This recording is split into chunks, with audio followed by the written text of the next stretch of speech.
आज हम चर्चा करेंगे रावण के बारे में 10 अनसुने रहस्यों के बारे में। तो चलिए चर्चा में आगे बढ़ते हैं। बाकी आगे बढ़ने से पहले मेरी आपसे एक विनती है कि यदि आप चैनल पर नए हैं तो चैनल को सब्सक्राइब ज़रूर करें। इससे मुझे प्रेरणा मिलती है, अच्छा लगता है। तो चलिए आगे बढ़ते हैं। वेद और शास्त्रों का ज्ञाता रावण महापंडित था। अश्विन माह की दशमी के दिन प्रभु श्री राम ने उसका वध कर दिया था।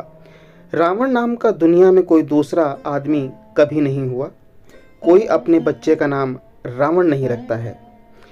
तो चलिए जानते हैं रावण के बारे में ऐसे अनसुने रहस्य जो आप शायद ही जानते होंगे। पहला, इन ग्रंथों का रचयिता था रावण। रावण ने ही रावण संहिता 10 शतकात्मक, अर्क प्रकाश 10 पटलात्मक, उड्डीश तंत्र, कुमार तंत्र, नाड़ी परीक्षा नामक ग्रंथ लिखे थे।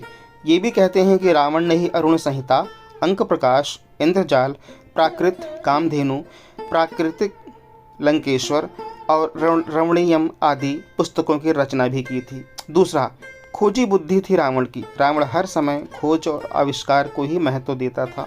वो नए नए अस्त्र और यंत्र बनवाता रहता था। कहते हैं कि वो स्वर्ग तक सीढ़ियाँ बनवाना चाहता था। वो स्वर्ण में से सुगंध निकले ऐसे भी प्रयास करता रहता था। रावण की वेदशाला थी जहाँ तरह तरह के आविष्कार होते थे। खुद रावण ने उसकी वेदशाला में दिव्य रथ का निर्माण किया था। कुंभकर्ण अपनी पत्नी वज्र ज्वाला के साथ अपनी प्रयोगशाला में तरह तरह के अस्त्र शस्त्र और यंत्र बनाने में ही लगा रहता था, जिसके चलते उनको खाने पीने की सुध ही नहीं रहती थी। कुंभकर्ण की यंत्र मानव कला को ग्रेट इंडियन पुस्तक में विजाट आर्ट का दर्जा दिया गया है। इस कला में रावण की पत्नी धान्यमालिनी भी पारंगत थी। उल्लेखनीय है कि रावण की पहली पत्नी मंदोदरी ने ही शतरंज का आविष्कार किया था। तीसरा, तपस्वी था रावण। रावण तपस्वी था। वो अपनी इच्छाओं की पूर्ति के लिए तप करता रहता था। उसने तप के बल पर ही ब्रह्मा से वरदान मांगा था और उसने तप के ही बल पर सभी ग्रहों के देवों को बंधक बना लिया था। हनुमान जी ने ही शनि देव को रावण के बंधन से मुक्त कराया था। चौथा, कई विषयों का ज्ञाता था रावण। रावण कवि, संगीतज्ञ, वेदज्ञ होने के साथ साथ ही वो आयुर्वेद का भी जानकार था। रावण को रसायनों का भी अच्छा खासा ज्ञान था। माना जाता है कि रसायन शास्त्र के इस ज्ञान के बल पर उसने कई अचूक शक्तियां हासिल की थी। उसने इन शक्तियों के बल पर अनेक चमत्कारिक कार्य संपन्न कराए। हर व्यक्ति को जड़ी बूटी और आयुर्वेद का ज्ञान रखना चाहिए, क्योंकि जीवन में उसकी उपयोगिता बहुत है। पांचवा, रावण और महिलाएं। रावण महिलाओं में बहुत रस था। रावण की पहली पत्नी का नाम मंदोदरी था, जो कि राक्षस राज मयासुर की पुत्री थीं। दूसरी का नाम धन्यमालिनी था और तीसरी का नाम अज्ञात है। हालांकि ऐसा भी कहा जाता है कि रावण ने उनकी हत्या कर दी थी। रावण ने अपनी पत्नी की बड़ी बहन माया पर भी वासना युक्त नज़र रखी थी।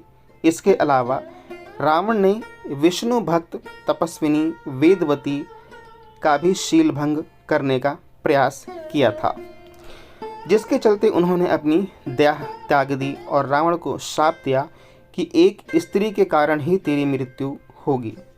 मान्यता अनुसार उसी युवती ने सीता के रूप में जन्म लिया था। वाल्मीकि रामायण के अनुसार विश्व विजय करने के लिए जब रावण स्वर्गलोक पहुंचा तो उसे वहां रंभा नाम की अप्सरा दिखाई दी। कामातुर होकर उसने रंभा को पकड़ लिया।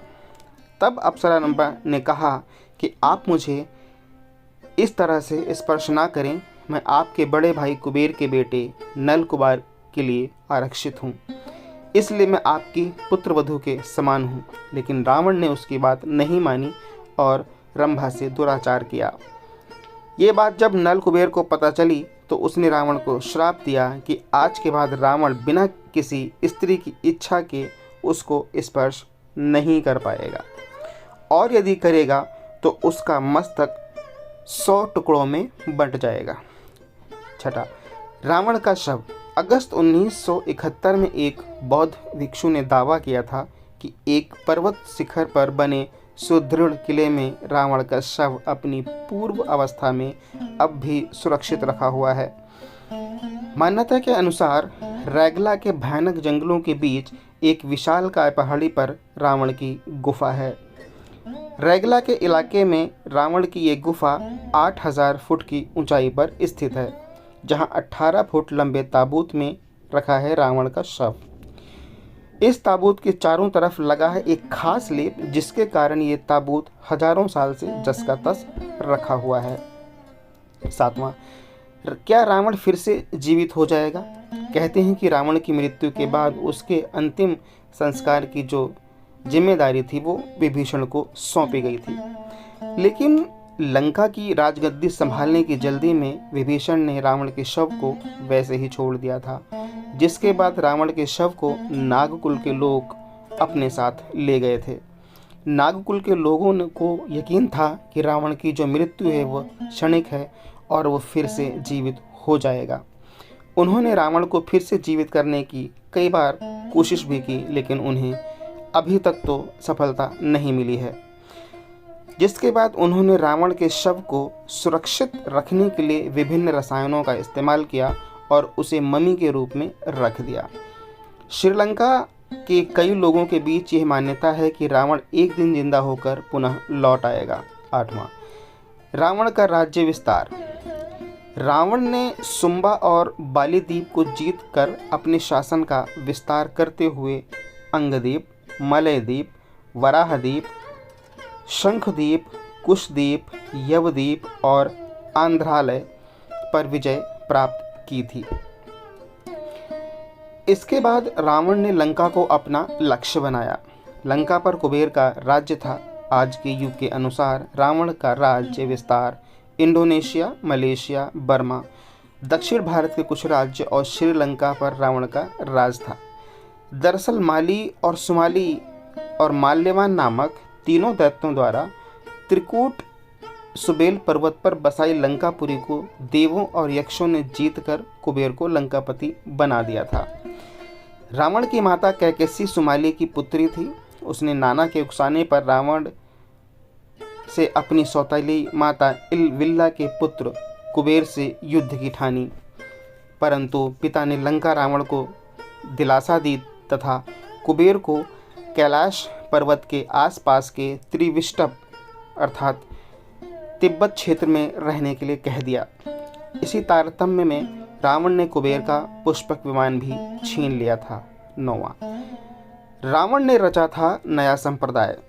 आचार्य चतुर्सेन द्वारा रचित बहुचर्चित उपन्यास वयम रक्षामः तथा पंडित मदन मोहन शर्मा शाही द्वारा 3 खंडों में रचित उपन्यास लंकेश्वर के अनुसार रावण शिव का परम भक्त, यम और सूर्य तप का प्रताप झेलने के लिए विवश कर देने वाला, प्रकांड विद्वान, सभी जातियों को समान मानते हुए भेदभाव रहित समाज की स्थापना करने वाला था। सुरों के खिलाफ असुरों की ओर थे रावण। रावण ने आर्यों की भोग विलास वाली यक्ष संस्कृति से लगभग सभी की रक्षा करने के लिए रक्ष संस्कृति की स्थापना की थी। यही राक्षस थे। रावण के 10 सिर नहीं थे, किंतु वो 10 सिर होने का भ्रम पैदा करता था। इसी कारण लोग उसे दशानन कहते थे। जैन शास्त्रों में उल्लेख है कि रावण के गले में बड़ी बड़ी गोलाकार 9 मणियां होती थीं। उक्त 9 मणियों में उसका सिर दिखाई देता था, जिसके कारण उसके 10 सिर होने का भ्रम होता था। रामायण में वाल्मीकि जी ने रावण के लिए अनेक शब्दों का प्रयोग किया है, जैसे रावण, लंकेश, लंकेश्वर, दशानन, दशग्रीव, शंखधर, राक्षस सिंह, रक्षपति, राक्षसाधिपम, राक्षस शार्दूलम, राक्षसेंद्र, राक्षसाधिकम, राक्षेश्वरः, लंकेश, लंकेश्वर इत्यादि। कुछ गिनती के स्थानों पर ही वाल्मीकि ने रावण के लिए 10 सिर सूचक दशानन, दशग्रीव या दशकंधर जैसे शब्दों का प्रयोग किया है। जहाँ यह प्रयोग किया गया है वहाँ पाते हैं कि रावण अपने प्रमुख 9 मंत्रियों से घिरा हुआ बैठा है तलब यह है कि नवरत्न परंपरा रावण से शुरू होती है, सम्राट अशोक तक चलती है और बाद में तुर्क बादशाह अकबर इसे अपनाता है। तो साथियों, ये थे वो 10 रहस्य या 10 बातें जो मैंने आपको रावण के बारे में बताया। हालांकि मैं इन तथ्यों की पुष्टि नहीं करता, मैंने ये जानकारी जहाँ से ली है मैं लिंक ज़रूर डिस्क्रिप्शन में दूंगा, आप जाके वहाँ से पढ़ सकते हैं। दूसरा ये है कि जानकारी यदि पसंद आई हो तो वीडियो को लाइक और शेयर ज़रूर कीजिएगा। दूसरा, जैसे कि मैंने आपसे विनती की थी शुरू में, जानकारी पसंद आई हो, कथा पसंद आई हो तो कृपया चैनल को सब्सक्राइब ज़रूर करें। मिलते हैं अगले वीडियो में, तब तक के लिए जय हिंद, जय भारत।